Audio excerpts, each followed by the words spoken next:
last panel. I'm Carly Hanson. I am the Associate Vice President for Marketing and Communication. And I'm also a staff member on the Diversity, Equity, and Inclusion Committee here at Morningside. So this is one of the events that we're offering for Black History Month. So we have just some standout Black leaders from our community here to kind of talk about their roles and their experiences. For those of you who don't know, the Diversity, Equity, and Inclusion Committee on campus started, in 2020, 2 years ago. And so primarily we host a lot of events on campus. We try to offer educational opportunities like this, safe zone trainings, other opportunities for classes. Stacy is our chair. Mitch Keller is also on it over there. Our other faculty member is Annie Moore, and then I am one of the staff members along with Brian Ferris, the swimming coach, and Andre Newell, our diversity and persistence director. So yes, we also have some surveys that we'd like you to fill out towards the end just to let us know what you thought about this event. That way we can improve for the future. I'm going to go ahead and let the panelists introduce themselves. So you just want to say your name, your title, and a little bit about what you do. Okay, sure. My name is Monique Scarlett, and I was born and raised here in Sioux City. I lived in California for just a little bit in the Bay Area, but I'm a graduate of West High School. I went to the University of South Dakota, came back before I took university.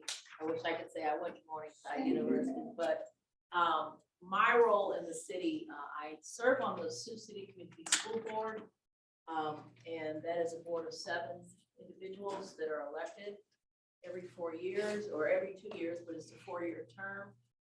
Last year, we made history as the first time there was a minority gender leadership, which was 2 females. Latinos president, and I was vice president. And so that made history for the Sioux City district that had never been done before. So very, very proud of that. I also am a lifetime member of the NAACP chapter here in Sioux City and very hands-on.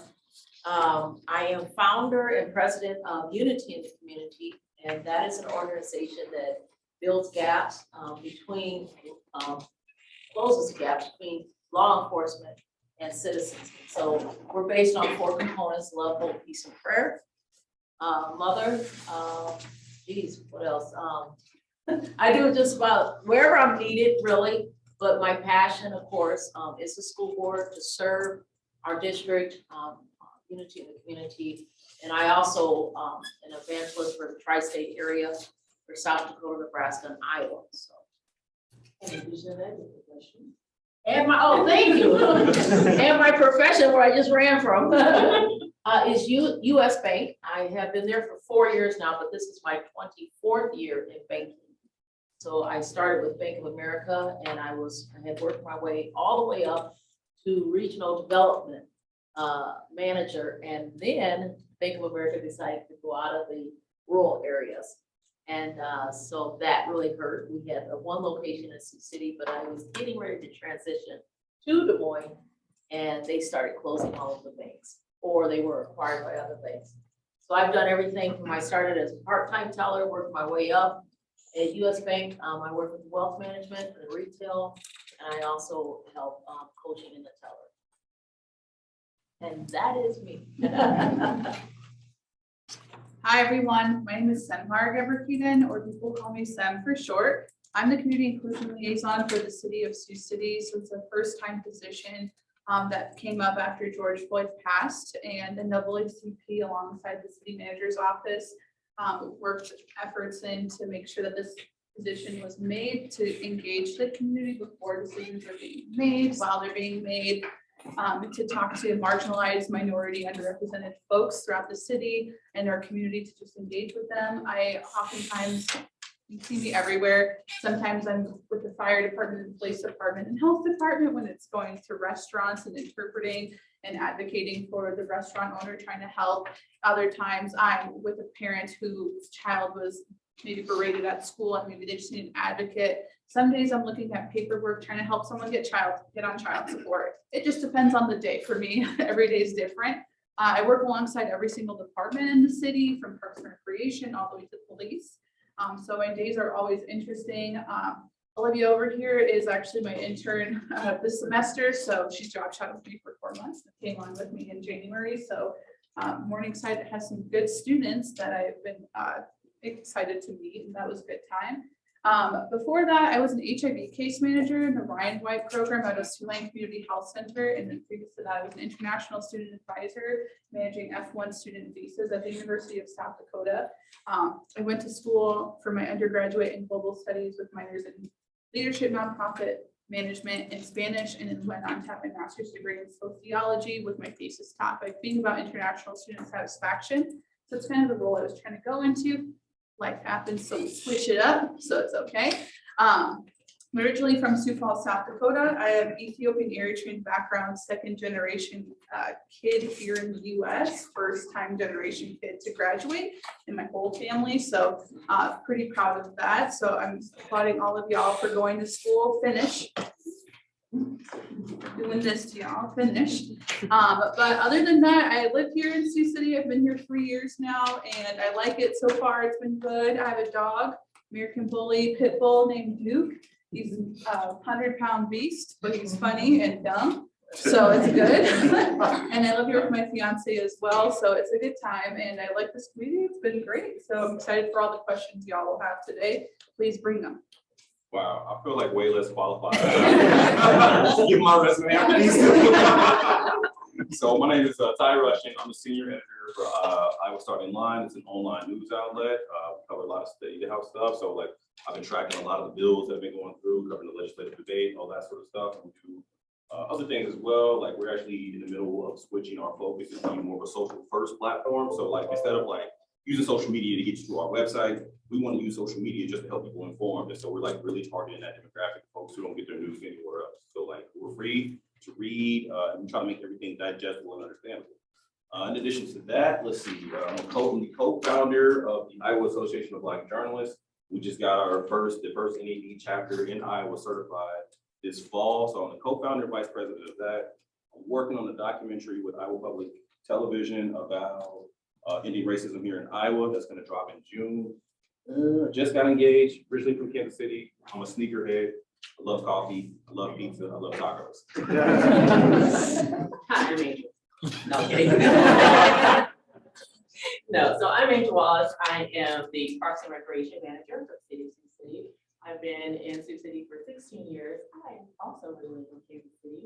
Hey. I moved here for the position. I originally worked in the city manager's office as an assistant to the city manager for 5 years, and then transitioned over to Parks and Recreation. I am currently the treasurer of the NAACP. I want to give a shout out to our president over there. And I'm also appointed by Governor Reynolds on the Iowa Great Places Board. I am a mother. I have a son. He goes to Drake University. He's going into the Very cool. Well, if you forget any of that, their bios are also on your tables. So to get started, the reason that we brought everyone here today is we want to make sure they have an opportunity to talk about kind of their journey, their work, their experience, and also their perspective as being a Black professional in their field and kind of what they envision for Sioux City or Iowa in general for how we can improve advocacy and inclusivity. So the first question we're going to start with is kind of what does leadership mean to you? And that can be in a personal role, in a professional role, kind of how does that word resonate with you? So if we want to just keep the same order, Monique, you can go first. Sure. The first thing comes to my mind is a quote that is anonymous, but it says, if serving is beneath you, leadership is beyond you. So that's how I look at leadership. We are nothing but servants. And I say nothing but, meaning that is the best we'll ever be, is a servant, serving our community, serving one another, working together. Leadership is living by example. Are we perfect? No. We will make mistakes. We will bump our heads. We will have to regress, digress, or whatever, retract. But the best part about it is when you don't give up and you realize where the error happened and you fix it, you continue to move on. So leadership is just not being a talker, but being a walker. So you just live what you believe and have the courage of your conviction. And I always push this, especially for young people like you. You'll hear me say young folks sometimes, but is being positive. There's a right way to do things and a wrong way to do things. And if you really want to be heard, then you want to do it the right way. Because honey, you gravitate, it's the sweetness, not to say don't, compromise your morals or anything like that. But if you're shouting and shouting and shouting, I don't know how long you'll want to listen to me shout at you. But if I'm talking to you, and we're just understanding each other, you have my attention. So I just want to make sure you always remember that. So just do it the right way. So to me, leadership isn't about like being the forefront person in the front, talking to everybody.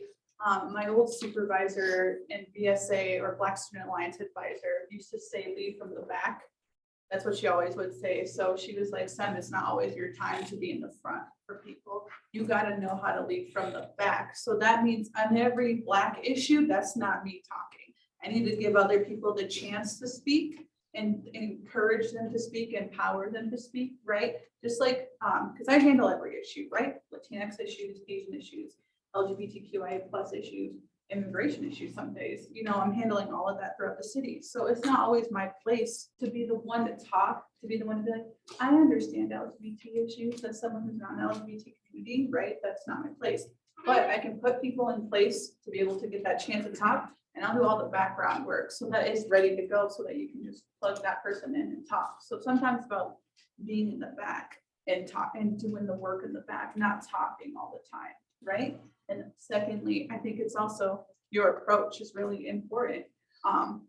If you come into every room swinging, everybody's gonna be like this, right? Defending themselves. They're all not gonna listen to anything you say. And I know sometimes it's like passion is like so overwhelming, especially when it's an issue that you're like, why don't y'all understand why I'm coming from this? But you've got to learn how to swing correctly, when it's important to swing, when it's important to fight, when it's important to be like, you know what, it's not for me today.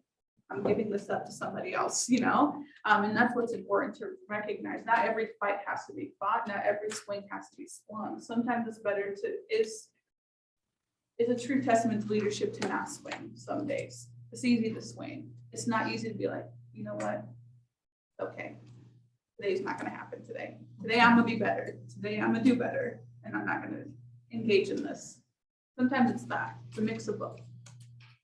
So for me, my mom always said, be a leader, don't be a follower. And that's something that stuck with me. So for me, I don't go like 2 years ago, I was one of 10 Black managing news editors for a newspaper in the country. And so I helped lead a staff of 13 people. And I didn't say, oh, hey, go cover this fire. Oh, hey, go cover this accident. I wouldn't do anything that I wouldn't do myself. So I would let them see me go out and cover these things. And I showed them that there was no story that was too big or too small for our community. We were a community newspaper, and so we get the news out there for the community. And so I like to lead by example. Like, I wouldn't tell you to do something that I wouldn't do myself. And that's just kind of how I approach things with my staff. I approach things within the organizations I'm involved in the community, when I speak with folks. Like, that's how I go about it. Like, I treat you the way I would expect to be treated in return. And so, yeah, just lead by example. Like, don't do anything or say anything that you wouldn't back up, or like, that's true to you when you walk as a person. I think a good spot. Angel's like what they said. I know. So being confident and purposeful is something that I think a true leader will have. Someone you should come forward with a presence of either being knowledgeable and being understanding and patient as well. Being in city government, we take and require a lot of patience because everything doesn't happen instantly, but yet we're confident and comfortable in what we do and understanding that if we put a project in place or a plan in place, that it is with that leadership, with that confidence and being purposeful, that those tasks will be accomplished and we'll be able to provide our community with resources that they depend on, as well as report. So one of the questions I think a lot of people hear or subjects when we talk about leadership is mentoring. So obviously a lot of people are like, oh, you need to find a mentor in your field, someone who can help guide you. Well, when you're one of the first Black newspaper editors in Iowa, it's probably not so easy to find a mentor who's walked the same path as you. So for each of you, can you kind of talk about, was there someone in your life who helped you find that path, or was that something you kind of had to carve for yourself? Because when you're one of the first in your field, there may not be an example that you can follow. I'll start first. I was going to do The best example in my life was, and still is, because she resonates always with me, is my mother. My mother always was there. I always watched how she moved. Just to kind of give you a little bit of background, I said I was born and raised in Sioux City, lived in California for a little bit. She was, while most people that are active in the NAACP now, when she was active in the NAACP, it was hard for her to get people on board. And then when you had incidents happen in Sioux City, at that point, National didn't want to give you the funding to handle what was going on in your local area, even though you're giving monies to National. Now, that was back in the 60s and 70s. And she was so passionate. When we moved to California, she became involved with the Black Panthers. And her involvement with the Black Panthers, I think, was one of the most eye-opening experiences, because I watched my mother transition, where, I mean, she came back and she had got the Woman of the Year in the Black African-American community, and they said the Woman of Courage. Because coming from California back to Sioux City, your mindset was totally different, because you've been exposed to so much more than just a small little community. And she wasn't afraid to challenge anyone. I mean, she was not afraid. And she always told us, get your information so you can make informed decisions. And don't always, and I think Sim said that, don't always just launch at something. Wait for an opportunity to come before you go on the attack, and not a negative attack, a positive. So there's always going to be opportunities. It may not be today, may not be tomorrow, may not be even a couple of months, but that opportunity will come when your voice will be heard. So my mother was the most impactful person in my life. Now, my mother died in 2018 unexpectedly on Valentine's Day of all days, but it has been a learning experience, because everything she taught me is in here. And every time I get ready to make a decision or move, I always think, if I was talking to my mother right now, what would she tell me? And then you could just almost hear it. And that is how I move and strategize. Not trying to be her, because I'm still me. She'd always used to say, oh, you're so stubborn, you know, but I just, when my mind is made up about something, and it's just like going to court, you know, you got all your evidence, and it's just like, I'm gonna prove that, hey, this is the real deal. That's how I operate, and that's what was most impactful. It's just getting that information, just being totally ready when you walk in that room with someone to sit down and have that conversation, or before an audience to talk. You have all your facts. You definitely have to control your feelings, and always remember this, it's always facts that's going to be over feelings, because people will call you an emotional rhetoric when you're passionate about something. So have your facts, and then your feelings will automatically flow with that. So my mother, her name is Laura Sanders. She was the first African-American woman in Sioux City, hired by the city of Sioux City as the EEO. And when she got in position, she purposely began to hire minorities, because we're talking 74, there were no African-Americans hired in professional positions in the city. And she got in there and she began to hire. So the first Black police officer, James Spencer, my mother helped him get in. It was just strategic. She did her time in her season. And it's up to all of you, because you see all of us, except for Ty, he's done. But for the rest of us, we're preparing you. We're pouring into you today for you to take me home. So the most impactful person was my mother. I got like 3 gray hairs, by the way.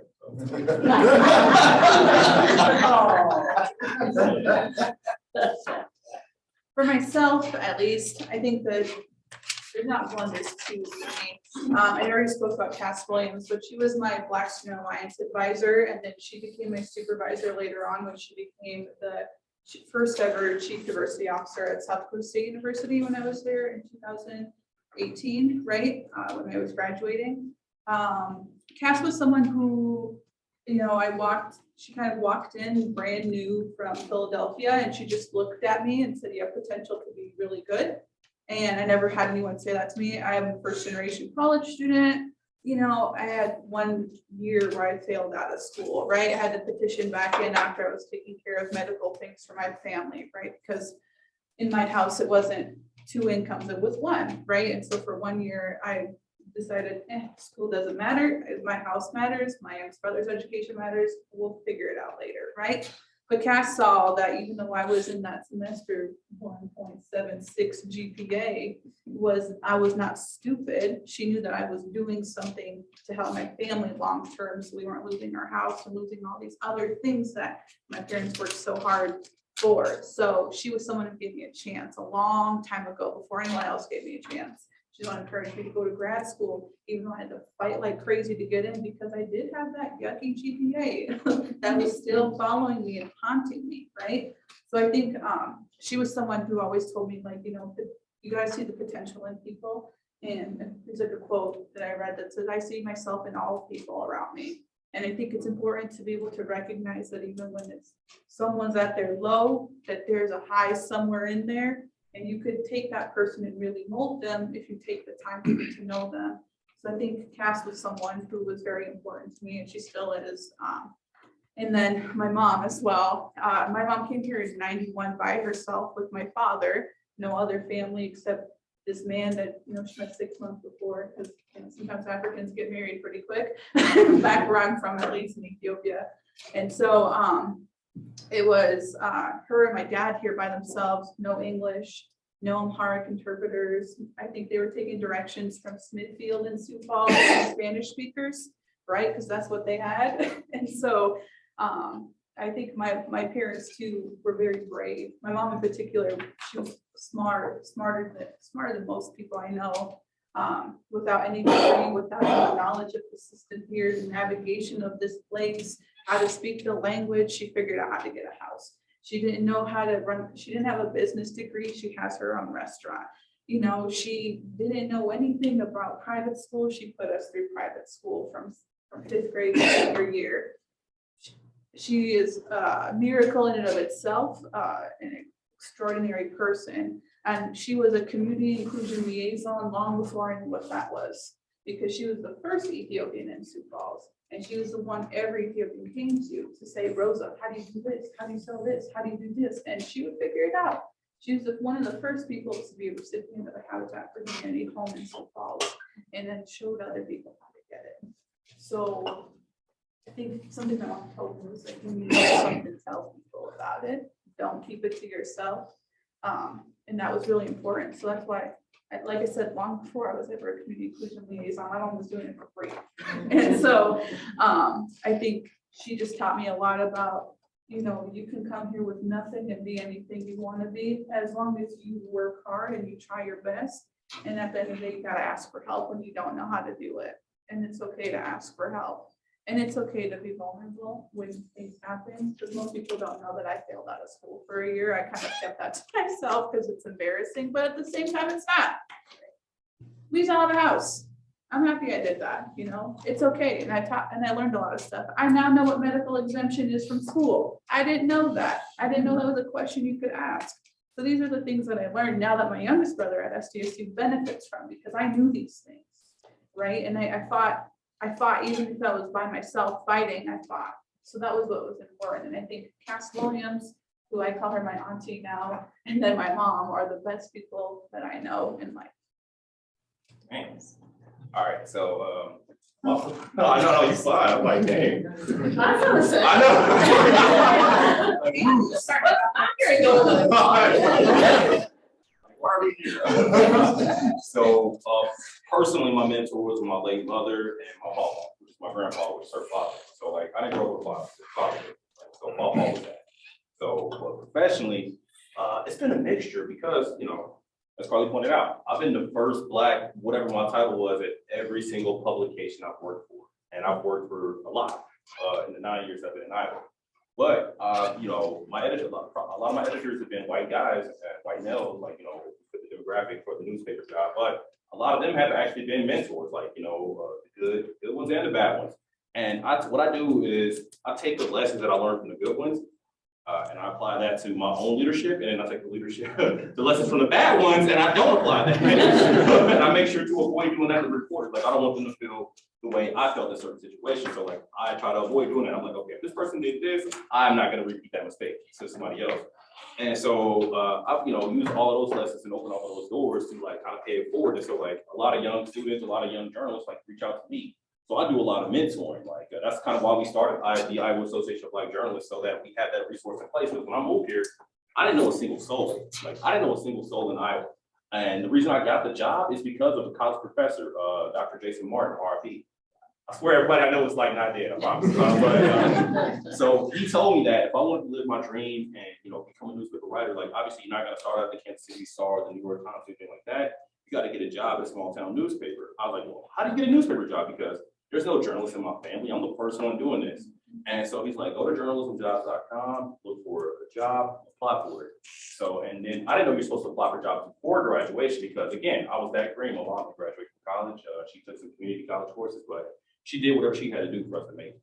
That's just how we get around. And so I applied for that first job, got a job in Newton, Iowa, 9 years ago last month. And yeah, it worked out well. I'm a senior editor at this publication I'm in now. Like I moved to Iowa, didn't know a single soul, been able to grow and do so many things here and help so many people underneath me, like help other people get jobs, help other people find resources, help guide people as they navigate this career in journalism, figure out how to do it, where these opportunities come from, and how to thrive in them. And so like, I've been able to take just those little bit handouts people have given me and use those to help other folks out, help elevate. So this isn't, I'm not saying this to be cocky or arrogant or anything like that, but I think I was my own mentor. And a lot of people, I think, will find that based on their experiences. So I was the first person to graduate from college in my family and the first one to get a master's degree. So I didn't have any kind of guidance or direction on like, what does that look like? And I often tell that to my son. I tell him, I encourage him, like, what does your future look like? What does going to college look like? What does that degree look like for you? And so I didn't have those conversations. So for me, it was determining and trying to navigate trial and error to determine, what would be the best position for me or what best career. And maybe like some of you, when I was in college, I didn't quite know what I wanted to do. I was an English major and I was like, I just knew I needed to graduate. So that was like my main objective, really. And so then I graduated and I was like, you know what? I need to get a master's degree. Why? I didn't really know why. I just I loved education and I knew that without knowing what kind of career I wanted, then going to get a master's degree, and I wanted to get a master's in public administration. So my brother worked for city government in Kansas City, and he retired from working city government. So as everyone knows, like you get a city government or federal job, you probably got a good thing. So I was like, well, that's what I'm going to do. I'm going to strive to go and work for a city government. Where that was going to be, didn't quite know how that was going to look. And then life happens, things happen, and I worked one place and it wasn't in city government, it was nonprofit business. And still I had the aspirations of I wanted to be a city manager or a city administrator. So I worked for city government, and then the opportunity came here for Sioux City. And I'll never forget, I quit the job that I was working at a municipality, and I was like, I don't even know what I'm going to do. And at the time, I was a single mom, so I had my son, and I was like, ugh. And so I'm looking, I'm scrolling, I'm doing job applications and getting headhunters, to review stuff, and then this job pops up for Sioux City in Iowa, and I'm like, where's that? Yep. One. And then I'm like telling my friends, like, Iowa, why are you going to Iowa? And for me, it was, again, kind of going back to that leadership of being confident. I was confident enough to say, wherever I go and whatever I do, I'm gonna make it happen. I'm gonna make it work. And so I got on I-29 and I drove to Sioux City, and I was like, wow, this is different than Kansas City for sure, right? And that's where I was born and raised. That's all I knew. But understanding like the dynamics of who I was as a person, and again, mentoring myself internally, like those trials and errors, kind of just looking at people and their experiences and my family's experiences, And then, of course, being a mother, I was like, if I can make it in Iowa as an African-American woman and a single mom, I can make it. And so that's what happened. My family still doesn't believe there's black people in Iowa. When Ty came here, we allowed him out and he was like, you got this. And I was like, what? I'll never forget. Oh man, so I gotta tell the Ike story real quick. All right.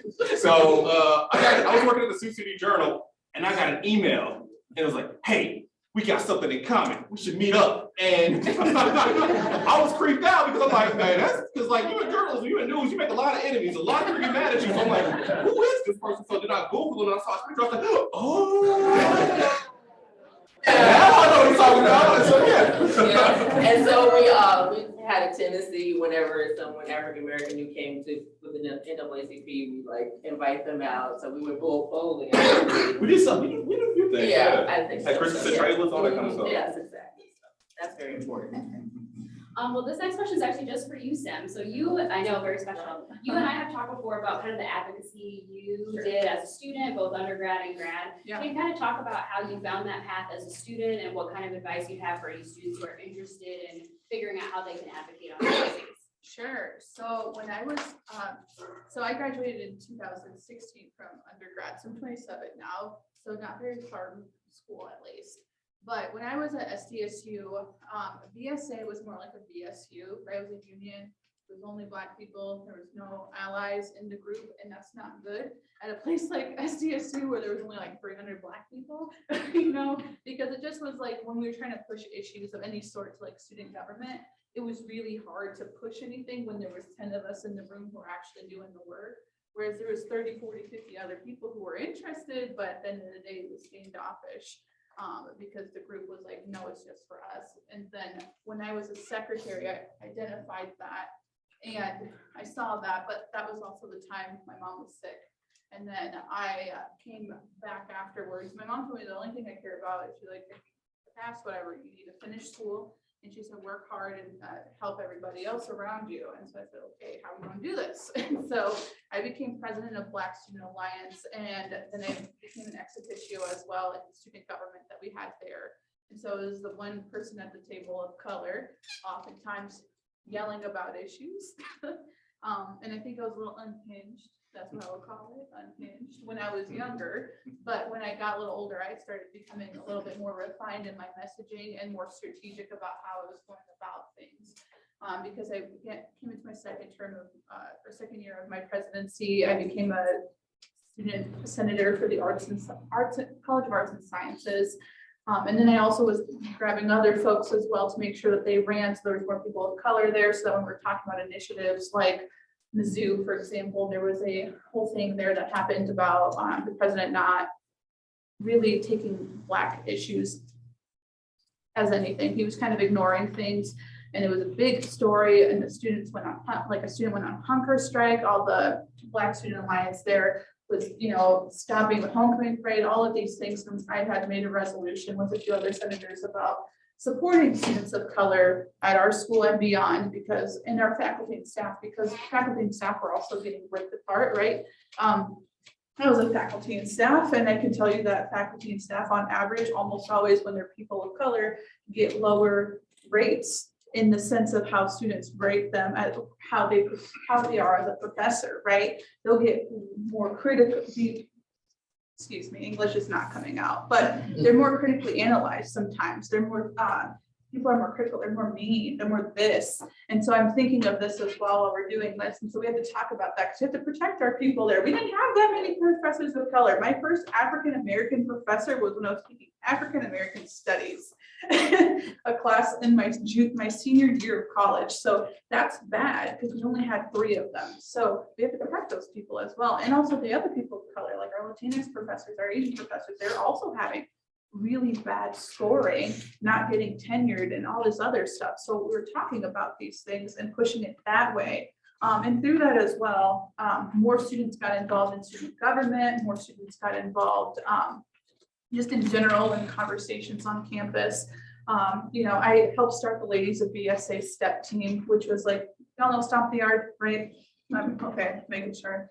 But like, we have a huge tradition of step teams at our school. Like this year was supposed to be the 18th annual step show. So step show every year, Black History Month, we do that. And the men had a step team, but the girls never did because no one stepped up and did it. And so I did. And then it's lasted for 5-6 years after I was gone. So something good happened there. And I think that's the power of it is it's get involved because you got to get involved. It's important for you to get involved. 6 years ago, there was no multicultural center on the top floor of the student union. It was in the basement at SDSU. It was dusty, it was dark, it was moldy, it was really gross, honestly. It was not fit to be the icon of our campus of multiculturalism. And for 6 years, I yelled and yelled and yelled about it. And now in 2020, wow, English is really hard today, y'all. 2020, there's a new multicultural center on the top level that my youngest brother gets to use. I never got to use it, but at the end of the day, it wasn't about me. I was already tired at that point. It was about everybody after me. So that's the thing you all have to remember as you walk around in this is like, it's not about you anymore. It's about who's coming after you. And I didn't know my young brother was going there, but I knew somebody who was going to look like me was going to be using that space, and I wanted that space to be better. I didn't want them to come into a moldy space. I didn't want them to come into a space that was dark and dusty and gross, that was not occupied by staff. I wanted it to be a lively center of the campus space. And for 6 years, I did not let it go. And because of that 6 years of me in every room, I went and bring like, what's happened with the Multicultural Center? Where's the funding? What's going on with this? Something happened eventually after I left, and now there's a new Multicultural Center. So I think it's the consistency. Remember that it's all about consistency. It's all about never letting up, because all of the students here have power. I don't know how much y'all pay, but I know how much I'm in debt. So I know how much I paid for school. And every dollar that you spend here is a dollar that the university will miss if you don't spend it right. So you got to use your voice accordingly. And that means when you get into these student positions as well at the higher level, that you use them wisely. You cannot go into these positions for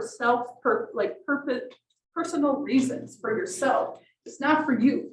It's for doing things for everybody for the greater good. When I went into these positions, I was talking about marginalized students, minority students, and uplifting them because there was not that many people talking about us, right? And so if you get into these positions, remember, it's not just about one dynamic or one group of people, it's about everybody, but even the people who are underrepresented have to be spoken for and have to be talked to. And so when you get into these positions, for any of y'all that are in anything on campus, remember that there is power in what you do, and what you do holds weight. There are still people who remember me from my Senate years from 2013-14, where I was not good, where I was doing the most. And they still look at me like, ooh, girl. Ugh. I remember when you cussed me out in Senate, and I'm like, oh, well, I'm past that. That was when I was like 19, you know what I mean? And they're like, that wasn't that far, you're not that old. And I'm like, oh, that still carries weight. So also watch what you do and watch how you say things, because those things also carry weight. Maybe if I was like 60, 70, people might not look at my 1920s as a big thing, but I'm not that far away from that time. So they still look at that. So that's why I think it's important for you to remember that, because it is important. Kind of along, Seb, you kind of talked about creating a space, and Ty, I think you talked about creating the chapter of the National Association of Black Journalists. Can you kind of talk about what that process was like and why you felt it was important to have one of those in Iowa, especially when journalists right now are kind of getting a bad rap? So yeah, that was a lot of work behind the scenes. Like, I had to figure out how to file for a nonprofit, in the state of Iowa.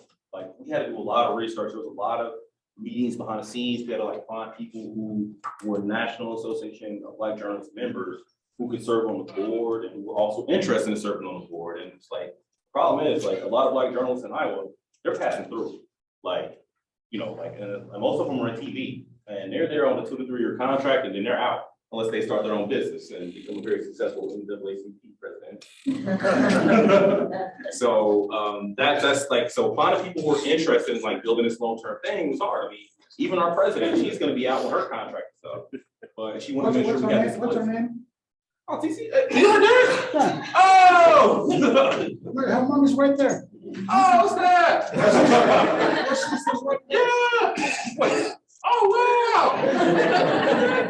Ah, look at that, yeah. So yeah, this is the family of the president of our chapter. She's the founder, I'm the co-founder. But yeah, she was putting in work. We had a lot of meetings behind the scenes, like using our off time. Oh, yeah, there's the photo of us together. But we put in a lot of work behind the scenes, a lot of meetings, figuring things out, working with the National Association, working with the regional chapters, and then we're trying to figure out what programming people want in place and then we want to figure out too how to get in those rooms, like how to get more people that look like us in leadership positions to help. Because it's like, all right, it's one thing just to have the faces on TV, but you also need somebody who's advocating for you behind the scenes, because frankly, it can be very uncomfortable trying to explain like, hey, we shouldn't refer to this community this way, or hey, if you're going to cover the story, perhaps try this approach, because and you always have to be that voice. And it's like when you're a reporter, you don't have as much power, you don't have as much sway. Where it's like if you're a person behind the chair, behind the desk, you can help, explain things a little bit better and provide that clarity. I mean, and then like me being the only Black reporter in every newsroom I've been in, I always have to explain things for like every community if I know something is not right. I mean, imagine having to tell the president of your company as well as your editor or 30-year veteran journalist that like, hey, we shouldn't use the word Oriental in the paper. That's not cool. And things like that. And they're like, oh, what's wrong with that? And I'm like, we don't use that. People don't use that term anymore. Like, we don't do that. Like, and I've had multiple conversations like that throughout my career. And so that's why like something like the Iowa Association of Black Journalists, like we could be that resource, we could be that person, we can help put those people in position and just be a source of community for other Black journalists in the States, because, and it's hard. It is hard, man. Like I remember being alone in the newsroom, like, after Trayvon Martin, finding things out like that. And then you have to go to work and you're the only Black person in there. And like, that stuff is weighing heavy on you and you're thinking about that. And, all your white colleagues, they're going about their day normally. Like, they're not thinking about that. Like, they don't feel that way after a police shooting the way you do, because, that could have been you. That could have been your brother. That could have been your uncle. That could have been your sister. That could have been somebody or you. And so, like, it's heavy. It's very heavy. And so, like, creating that kind of resource for other Black journalists and, like, even Black student journalists, too. We want them to have an opportunity. We want them to let them know, like, hey, you don't got to leave Iowa if you don't want to. If you want to build your career here and make a name for yourself here, you can. And we're going to help you do it. And so, like, having this resource available would have been a godsend for me, almost a decade ago when I moved up here and didn't know a single soul. And so, like, I want to make sure that resource is available for our next generation. So kind of along the line of like groups, I know we've got a couple of NAACP members here, obviously. Hello. But Angel, I kind of wanted you to talk specifically about your role, like how you got involved with the NAACP. What sort of initiatives and activities does it offer, resources for our community? Could you explain what it is? The NAACP, the National Association for the Advancement of People, yes. So talk about that, and then also I know that you're the member on the Inclusive City Advisory Board representing the NAACP. So if you and Sam kind of want to talk about what that group is doing and how you're using it to elevate voices of people of color in the community. Absolutely. So NAACP is one of the longest running organizations that recognizes African Americans and civil rights and justices and equality for people of color in the United States. Sioux City has a branch. There are branches all throughout the United States. The national office is in Maryland. With the branch, we have is a membership-based organization, and I'm a treasurer and membership chair. As we already mentioned earlier, is a president, and Monique here is also a member. She's the chair of the chair of education, because we have multiple hats. Because of the small minority population of African Americans here in Sioux City, we have a small minority base, but we really work effectively together to be that resource, be that voice for people who need that voice. Oftentimes, I would get calls from individuals throughout the Siouxland area who are, needing help. Maybe they're having some injustices at work or at school. Those types of things, they can reach out to us and we could give them resources and direction and encouragement. We do meet monthly as a group to go over different things. We have fundraisers. We do scholarship programs as well, and also recognize our high school seniors and to show them that, again, there's representation here, there's support here and encouragement. So that's something that we really strive to do. We're always looking for new members, always looking for younger people, as everyone is. We always want, a new fresh perspective on things and what are the needs of our community that we may be overlooking. Did I miss anything? And then I am a representative of Inclusive City. I'm just a new member of that organization or advisory committee. It is one that's appointed by the city council. So each member goes before a city council or interviews and is appointed by the city council. There are 9 members, and they range through various different populations in the community. And our main objective, and I'll let Semehar touch upon what our main objectives are, because we have new goals that we establish each year. Yeah, so a lot of what the Inclusive City Advisory Committee does is they do policy reform, right? So if there's something that negatively impacts the larger, greater community, we advise the city council. It's not to say that we are in charge of them, but we can give them something to say, hey, we're seeing this as a problem and we would like y'all to address it.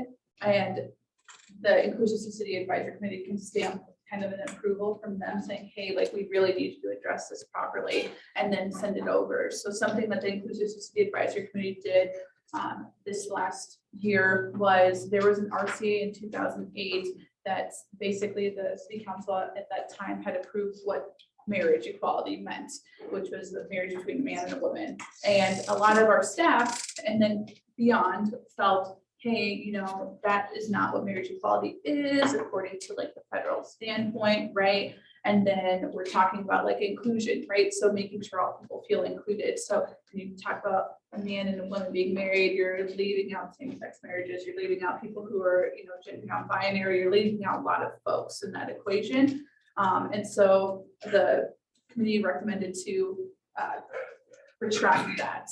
And then the council moved it. And so it's like simple things like that sometimes where it's like, hey, this was a bad thing we approved at one point. Can we like kick it out? And then sometimes it's something as we had an issue with homelessness encampment cleanups, right? And so there's an issue about the communication of how that would happen and what we did, what was the difference between private property. So, if there's an encampment in front of my home versus an encampment in the middle of the parking lot at the Tyson Event Center, what is the difference between how we treat those? And so we solidified how we treated them, and now we'll examine them, I think in April's meeting, about how has this gone? Is this good? Or do we need to fix that at all? So that's what Inclusive City does. We're not like a punitive group in the sense of like, we can't be like, girl, you made me mad, so we're firing you. No, nothing like that. Ours is more of policy.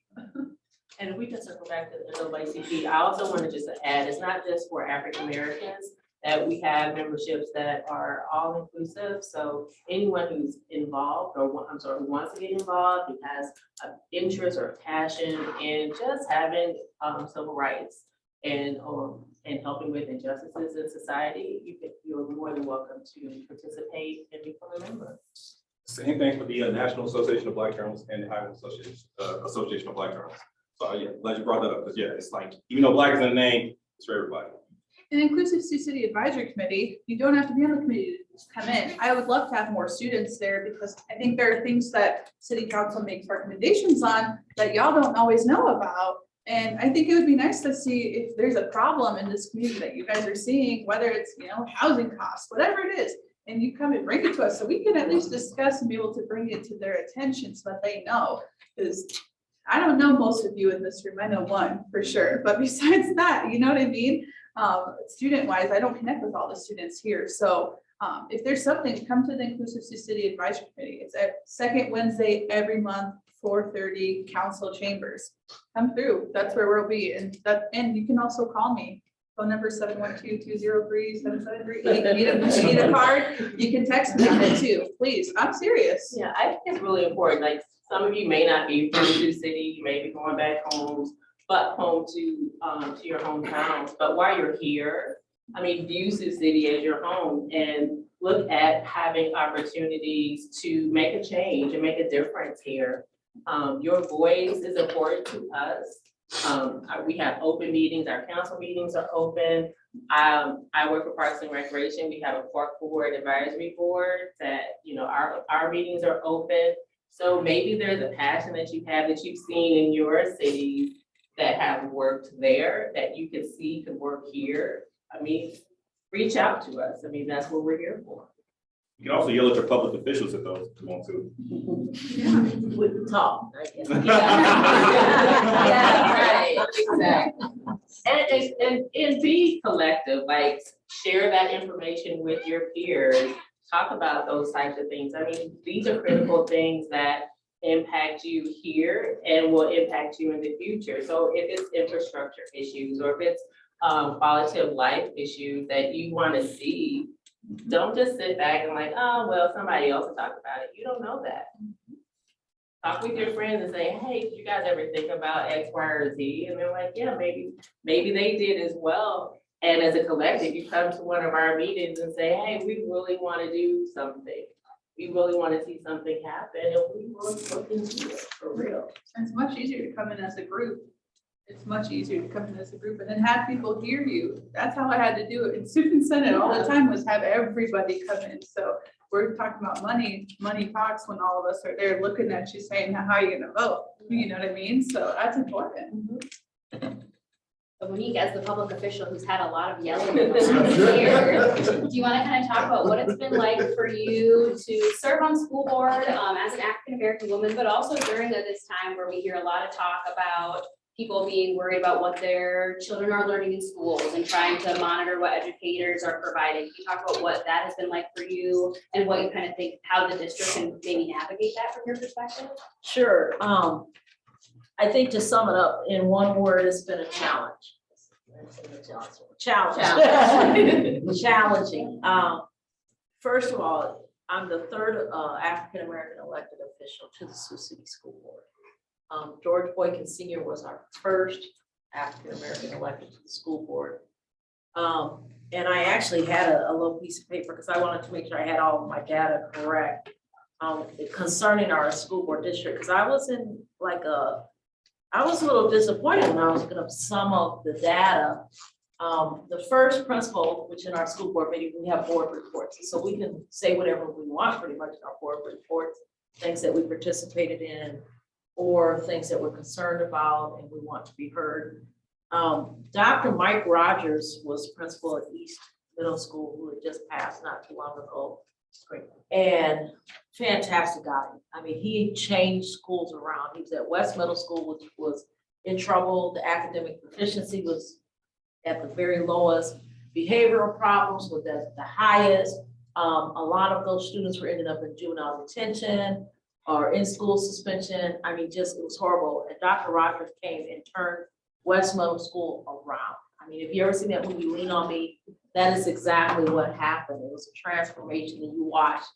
Then they transferred him to Unity Elementary School, which really didn't have any problems. There were some challenges with the ELL, English language learner. But then he left there because it was just more work for him to do. It was just too powerful to stay there. So then they transferred him to East Middle School, which at that time was having some gang activity problems and bullying problems. And so when I was doing my research, I was talking with our superintendent, Dr. Gosman, and I said, please don't tell me that Dr. Rogers was the first African-American principal. Please tell me there was somebody before him. There was not. And Dr. Rogers came to Sioux City in the 90s. So we didn't even have an African-American principal until the 90s. That sounds crazy, doesn't it? Like, wow, civil rights movement was in the 50s, 60s. We had things signed and we were supposed to be on this great move, but it took until the 90s before we could actually have an African-American principal. And not that we didn't have applicants, because we had applicants. So when I thought about that, and I was just looking at our county supervisors, George Boykin, again, you'll Google that name. I mean, he was just an humble man. But you'll see that he was really getting his hands in a lot of different areas to try to pave the way for others. He was the first elected supervisor to our Woodbury County Board of Supervisors. And we have not had an African, not had an African American since. I don't even think we've had a minority on the Board of Supervisors at all. Matthew. I'm sorry. Matthew. Okay. So and then I think about in our, with our county, which I call her sister friend, she's like a sister to me, our assistant county attorney, Dr. Michelle Venable Ridley. If you Google her name, she was the first Black professor at Morningside College. And she taught religious, biblical studies, Old Testament, powerful. She stands, don't tell her I don't do this. She's about 5'3". But when she gets done talking with you, you think she was 6'7". Literally, she's powerful. And I thought, wow, what is happening here? And she has a PhD and a law degree. Yes, and she's written books. She's a Rhodes Scholar, the whole 9 yards. And that kind of power we have right in our community. But we still find ourselves limited to how far we can go in our careers. And it's 2022 now. 2020, I'm the oldest on this panel, so sometimes I have those little volume moments. 2022, and I am on the school board now as an elected official. And something happened in our last election that took us back. We digressed. I won't say what it is, but if you Google the journal, you'll probably see it or KTIV. And it was an embarrassment, I think, to our district that you had 2 minority women that were leading this district in a positive way. And we were voted out because it was said that we were in the superintendent's pocket.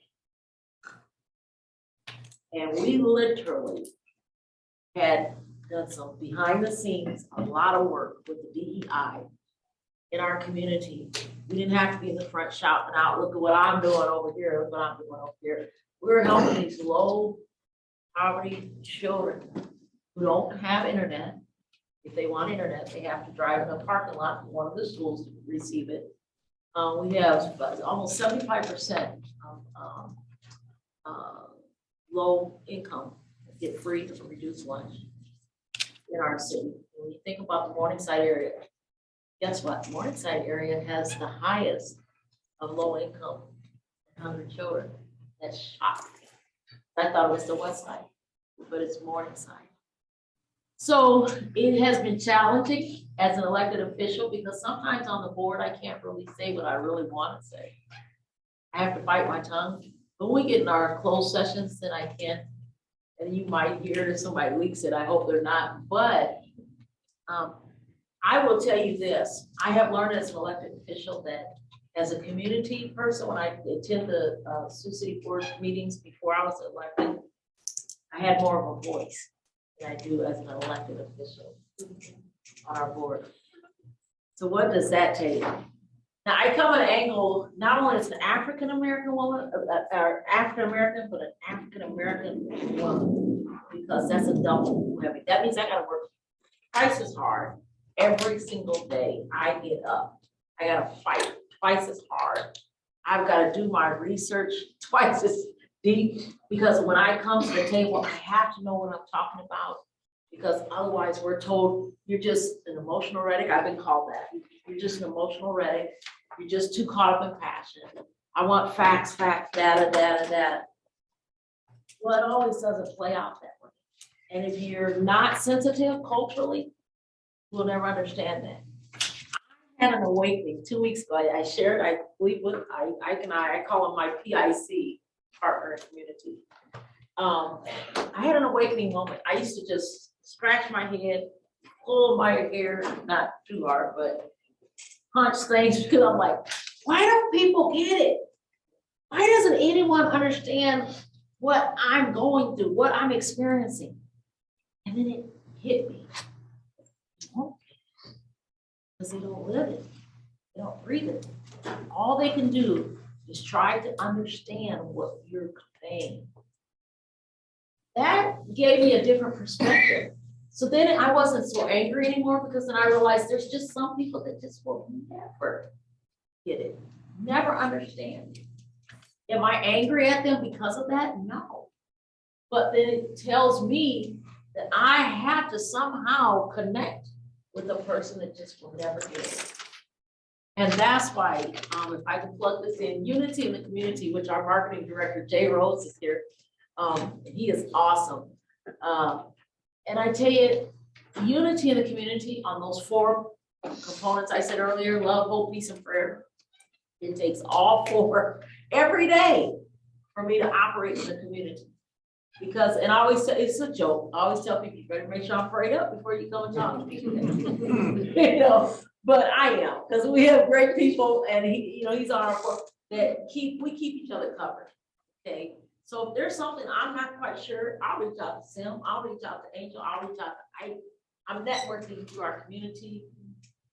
You're on campus here at Morningside College, network with each other. I cannot stress that enough. Network with each other. Pastor Andy, I know Pastor Andy, we were just together Sunday. Another great thing, we broke barriers Sunday. I was asked to speak at St. Mark Lutheran Church. So now, Black woman asked to speak in a predominantly white church, a Lutheran church at that, okay? The whitest. That broke a barrier. Pastor David Hallis, if you ever see that man, give him a high five, fist bump, or whatever. He tore down a barrier that would have never happened in Sioux City. And then all the feedback I was getting, and an elderly lady came up to me Sunday and said, wow, I've never heard in the Lutheran church anybody say amen. I mean, it was You just getting, make me think. yeah. But I went in with an expectation. Go in life with an expectation that you will succeed. You will be successful. You will not be a statistic that others will think you will be. But you will break down barriers. You will go further than I ever could have dreamed of. I'm over half a century old. I know I look so much better than that, but I'm over half a century old. But I want to read one day about you all in here and how you made changes. We need allies. It's not about the skin color, it's about the character. We have to help each other in order to change our communities. That's the only way it's going to be done. We can hope all day long, but until we put feet to that hope, it will never change. So network with each other before you leave today. If you don't know somebody in this room, get to know them. Hey, what's your major? What are you doing? Where do you hang out at? You know, get to know them. Don't be shy about that, because you're going to be successful. If Ty didn't network, or he had mentors that reached out to him, he wouldn't be as successful as he is. Sim's come to Sioux City and has networked and has reached out to people. Angel the same way. Today was my first day learning Angel is from Kansas City. I never did that. No, I don't know why I thought you were from Texas this whole time. I did. So I learned something new. But if Miss Scarlett could tell you anything, let me tell you this. This is not a quote anonymous. This is not a quote by Maya Angelou. This is not. Miss Scarlett said this: knowledge is power, but execution is key. You're going to get your degree. You're going to, whether you got a double degree, whatever you're majoring, you're going to get your degree. That degree goes nowhere until you make it go somewhere. And I want to see everyone in this room successful. So if you decide to run for an elected office, you remember, you go in there with an agenda, an expectation, and you be the change agent to the changes you want to see in a positive way. If Miss Scarlett sees and hears about somebody, one of y'all in there, I'm going to be knocking. There's a right way and a wrong way. Do it right, it'll be everlasting. Do it wrong, it's just a moment. And start with your professor, starting university and thinking about those things. I'm gonna tell you next time when I'm sad. I am passionate. I really am passionate because I was in classrooms where I was the only African American kid here in Sioux City. And the N-word was read in history books. And I was even told, okay, Monique, instead of Monique, Monique, it's your turn to read. And it just happened to be, I had to read that paragraph that had the N-word in it several times. Can you imagine how that made me feel?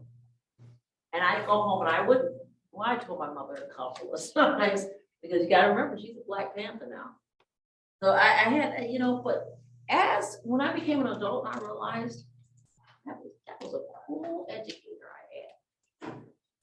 You know, but they weren't all cool. But the ones that made me do that was cool. And so I just had an incident last week. I had to go to a high school here in our city and address why would a teacher in 2022 put the N-word up on the board and make them answer and use the N-word in their answer. Why are we? I asked when I went there, I said, why am I at this meeting? And I wanted an answer from the teacher. She couldn't give me an answer.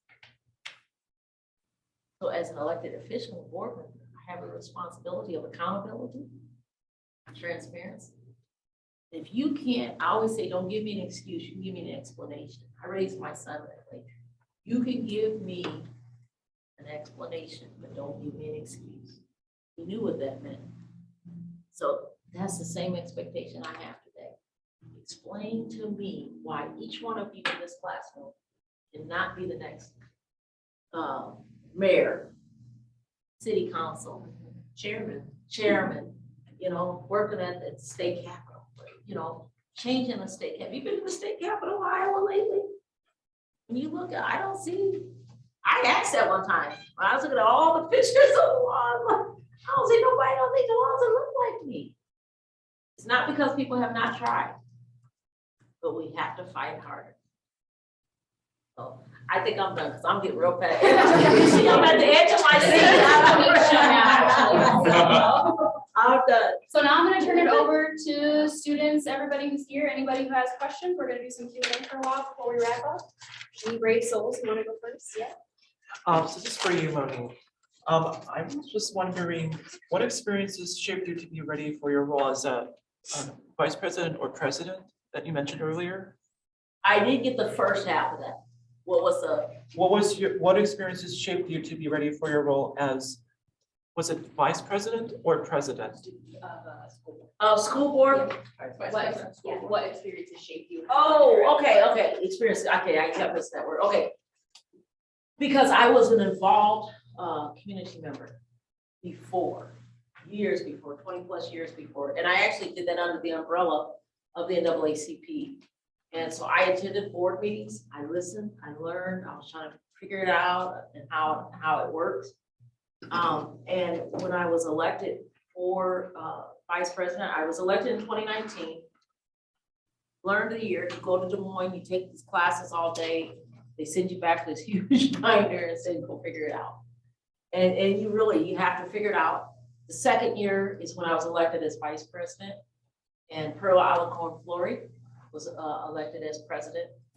What prepared me was not only life's experiences, but all those years, those couple of decades of just being that citizen in the room, listening and learning. And that's what prepared me. Yeah. So I was ready. I was ready to go. All right, thank you. Thank you. So Monique, I have another question for you. So I'm from Kansas. My mom's a teacher back in Kansas, and right now they're having like issues with like lesson planning and stuff. And like as a school board member, so right now they're talking about like publishing like yearly lesson plans. How do you think that will affect your students who are at a disadvantage, who don't like, is there stuff in Iowa that's like kind of like going on like that, like banning of books and like censorship of education and everything? And how do you think we can? Yeah, that we just had some books removed recently.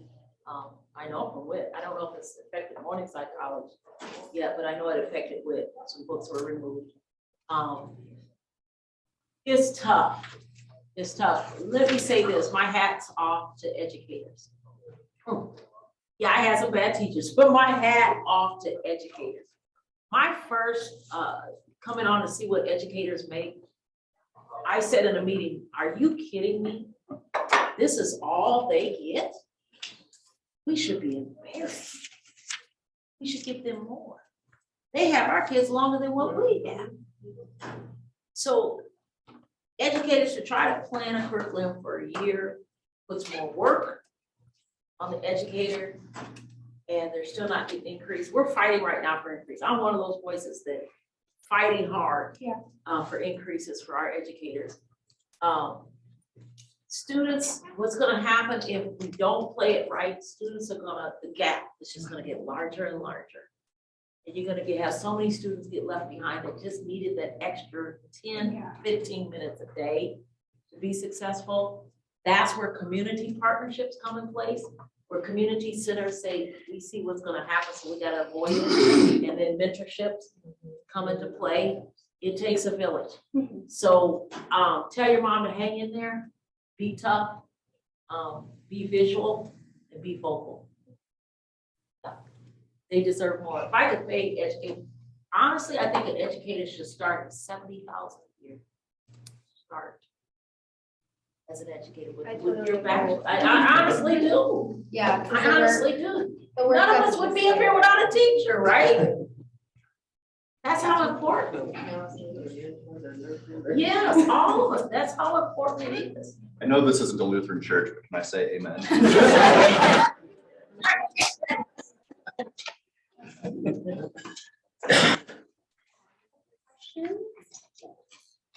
So I guess this is kind of for all of you, but what would you guys say is like the best piece of advice that you have received that has made the largest impact in your life and kind of who you are today and like the things that you're kind of fighting for?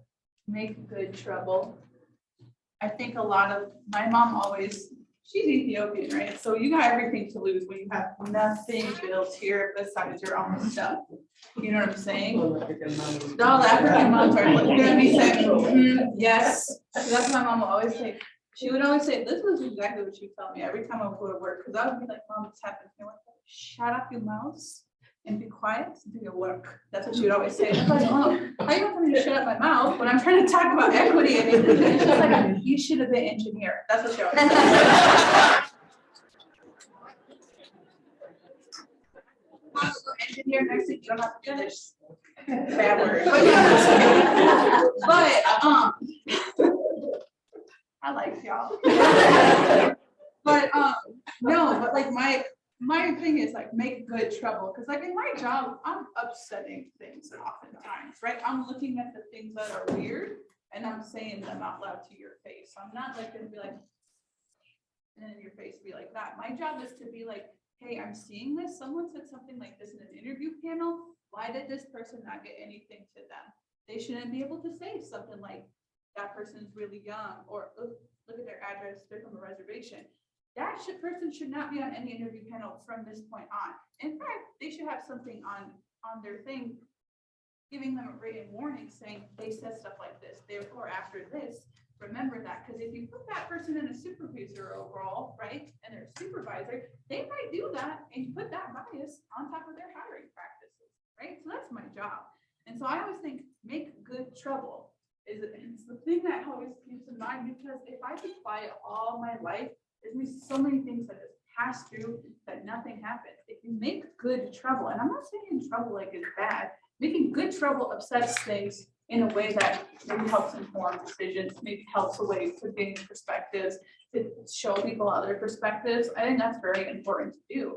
I think if you leave this place, all the students here, if you leave this place and you see, I hope so, please graduate. Yeah. But when you leave this place, if you leave this place seeing something bad happen in front of you and not being able to have the strength, the courage, whatever the word is, right? To be able to say, yo, I saw you said this to somebody, that's not okay, and this is how I'm feeling. Or to be able to stand up for somebody, and I'm not even talking when we're talking about Black versus white, I'm talking about in general, being a good person is standing up for people, advocating for people, going into your shoes and taking them off and trying someone else's on to see what they're like and what their life is like. That's very important. Perspective seeking, is important. I can talk as much as I want as a person from an immigrant kid background, right? But I'll never know what my best friend who's gay and a man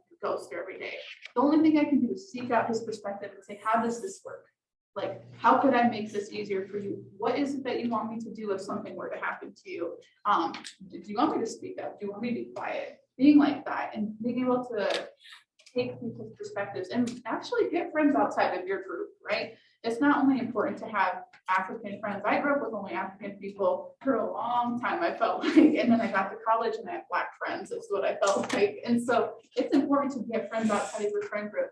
My very close, good 7 people friend group is a multicultural advertisement for a university. We got European, we got gay people, trans people in my group.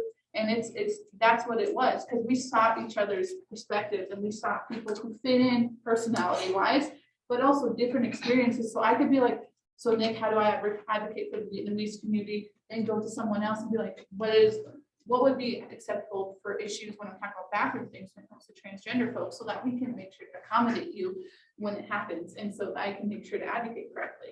It's important to have friends from every group. Don't have the same friends. Same friends aren't good for you. The same friends, same perspective, not good. Have other friends. So really quick, easy piece of advice. Not of course. Don't tell yourself no. So when you apply for the jobs and you think, okay, I meet some of these qualifications, but I don't meet all of them, apply for it anyway. Go for it. Let them tell you no. That's something my dad told me. Like, let them tell you no. Don't tell yourself no. So like, just go for it. Like, so it's the same thing as like shoot your own shot. Like, worst they can tell you is no. Like, you apply for the job, you don't hear back. Guess what? Nothing changed. But you shoot the shot. You shoot your shot. You go for that job that pays you 20 grand more a year, and you get it.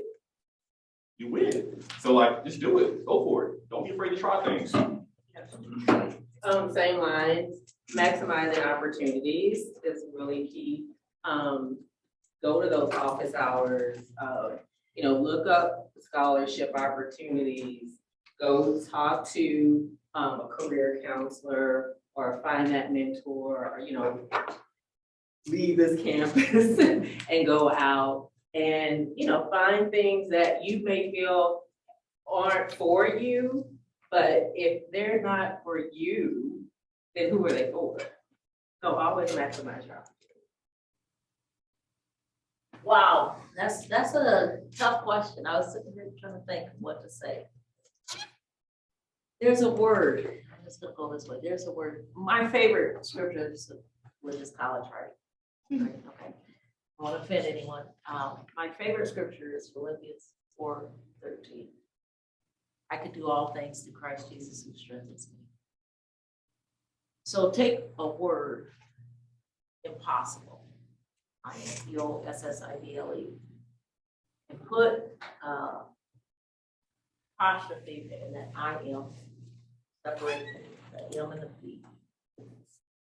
Impossible. It's not impossible. I mean, impossible. Take that. Thank you, guys.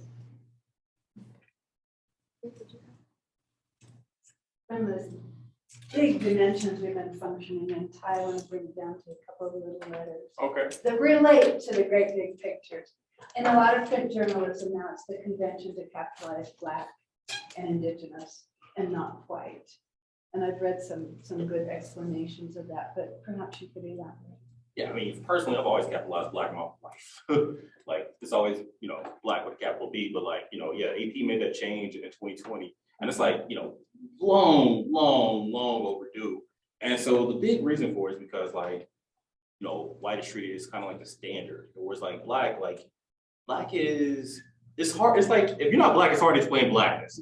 Because it's like, it's not monolithic. It's not a singular experience. But most Black people, especially Black Americans, like we understand each other. Like we have, like, I don't want to say hidden language, like, but it's a hidden understanding of each other and the struggles and things that we go through.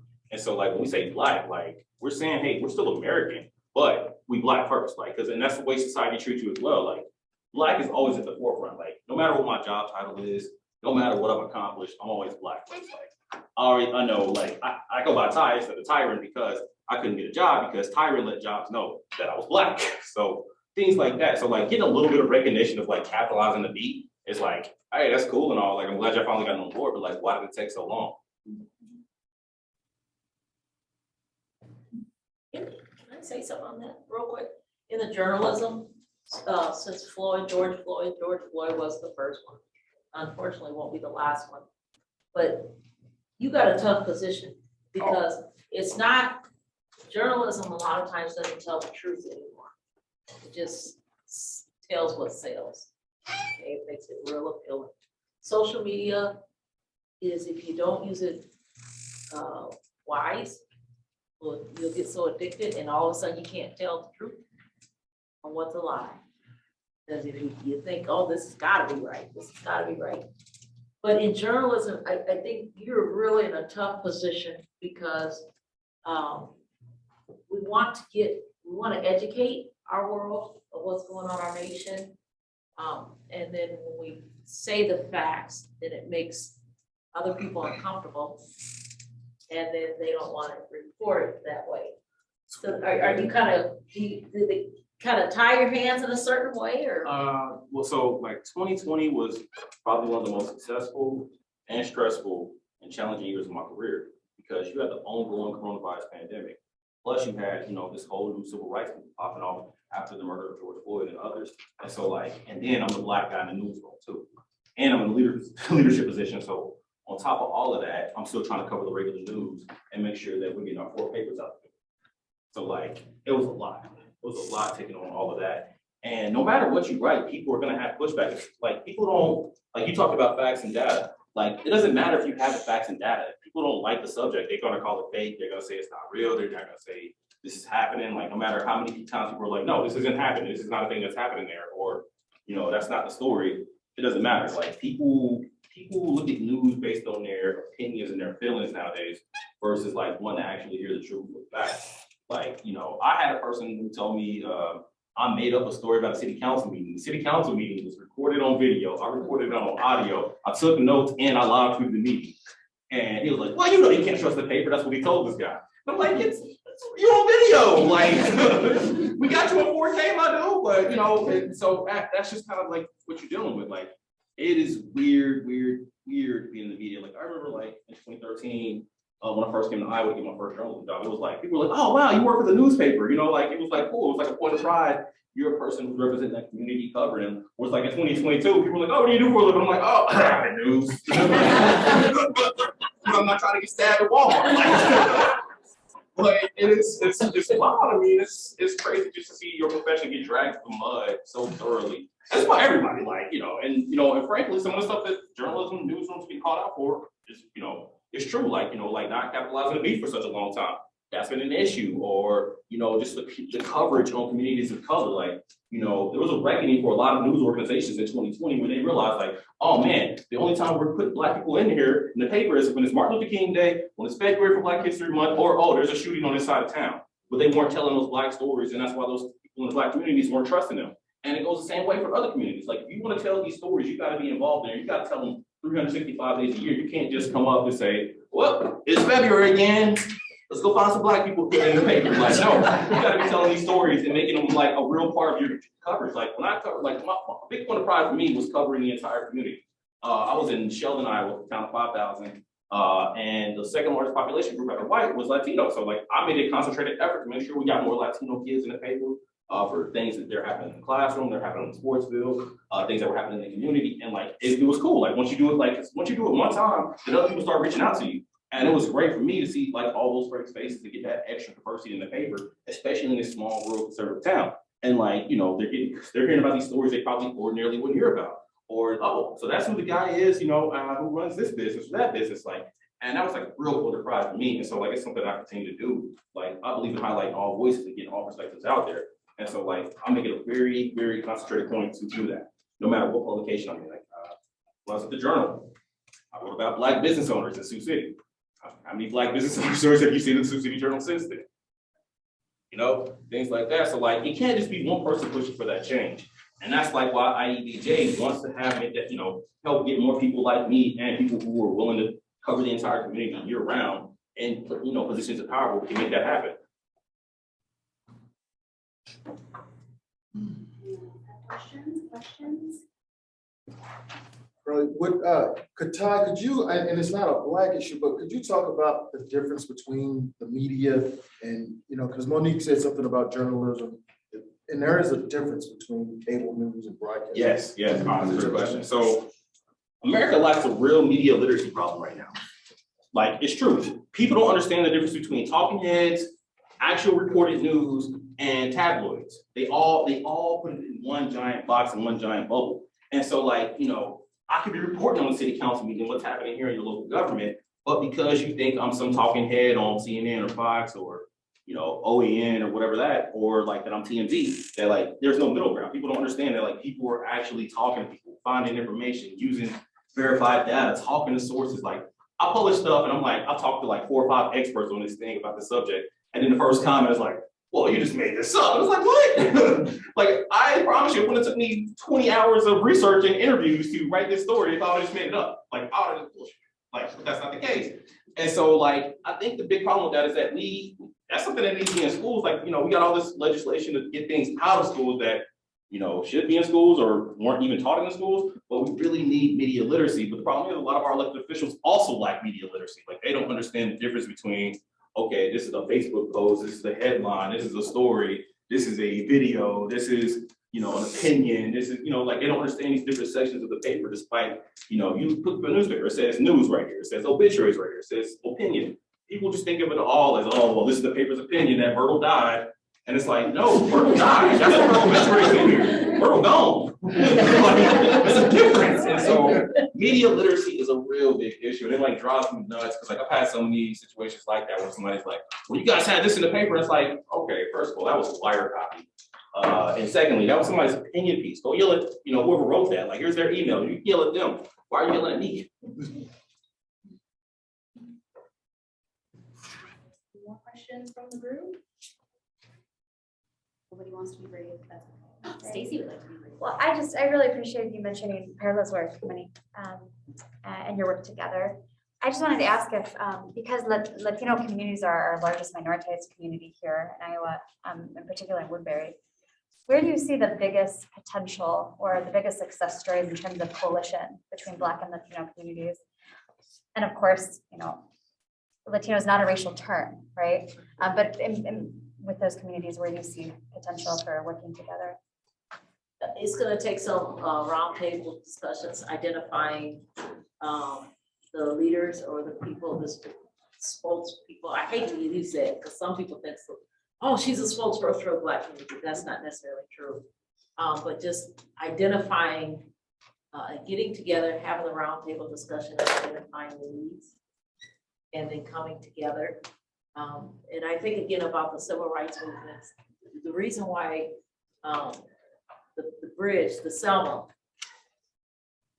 happened was because people of every color, every religious background, different mindsets came together to make sure that a certain group, which was African American, didn't have to suffer anymore. So with that coalition, we have to come together and have those conversations. And thank you for saying that, because that was part of the work that Perla and I had begun, and that was so abruptly cut off. But I will keep fighting. So, but yeah, it's just discussion, communication is so key. So, I'm not a student, I'm a professor. So this conversation, I've heard about this conversation ever since I came to America. Until now, we keep saying the very same thing over and over and over and over. I was wondering, one, is there any progress that you guys, the forefront, have made? Or in this conversation, what has been positive? What have you accomplished? I'm not done yet. Semehar is an accomplishment. Having your position is a huge accomplishment. Yeah, I'm asking this question so that the students can hear that. Sure. It's the second one is, I like the way you ended your presentation by saying, go figure it out. Go figure it out means There are, you know, what creates divisions, separations?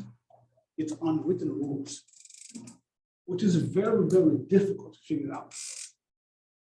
So the reason why, because for me, to be intelligent, to be a thinker, is not the person who solves the problem, is the person who identifies the problem. So we have to be able to identify, oh, there is an unwritten rule right there. That's the reason why we have this. How to approach this issue? How can we solve it? Sure. So at least for myself, because that's my job, is like figuring out what barriers are, right? And so I think, like, thinking of it as just from the city perspective, right? So we don't have a lot of people of color who work there. I'm one of 2 African people who work there. I'm one of the younger people who work there as well. And I found out the job through somebody saying, hey, you should put your name in the hat and see what happens, right? So we talk about that. There are barriers there as well, because there are unwritten rules and people who abide by certain standards, right? As I got into this position too, there's a lot of people saying I was too young. There's a lot of people saying I was Muslim. There's a lot of people saying I was this, that, and the other, but I'm not. I'm Orthodox Christian and Ethiopian background, right? I didn't know anybody in the city coming in. I did not benefit from nepotism like some people do some days. I'm not one of them. Parents are from Sioux Falls. That's my only connection to this area, right? And so I think identifying that even persists in workplaces a lot of time is that people think, oh, you got it because of something, versus you have accolades, or you have not even potential. It's Google me, you know what I'm saying? It's like, I'm Googleable in the sense of like, you can see what I've done, you can see where I've been, you can see what I've talked about. So it's not a new thing, right? So I think identifying even that on like a personal level, that'll be nice for me. But when we talk about even like groups of people, I think we have to identify that people here oftentimes are in their own pockets of places, right? Like Black communities here, but the Black community has their own subsections.